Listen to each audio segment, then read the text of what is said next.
कोल्हापूरमध्ये ज्योतिबा डोंगरावरील प्रसादाच्या कुंद्यामध्ये ब्लेड आढळलं। मिठाईच्या दुकानामधून घेतलेल्या प्रसादामध्ये ब्लेड आढळलं। दुकानदारावर कारवाई करण्याची मागणी। रत्नागिरीच्या राजापूरमध्ये कोंबड्यांच्या खुराड्यामध्ये बिबट्या अडकला। वन विभागाने बिबट्याला सुरक्षितपणे पकडून नैसर्गिक अधिवासामध्ये सोडलं।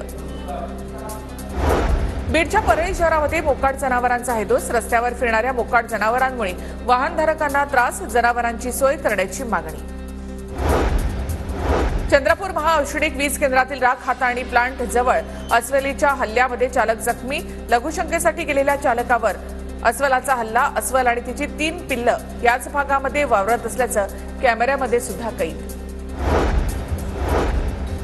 हिंगोलीमधल्या सेनगाव तालुक्यामध्ये प्रसिद्ध कोळसा इथल्या खंडोबा महाराजांच्या यात्रेला सुरुवात।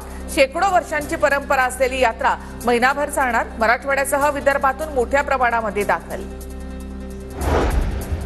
चंद्रपूर जिल्ह्यामध्ये शिवभोजन केंद्राचं अनुदान 5 महिन्यापासून रखडलं।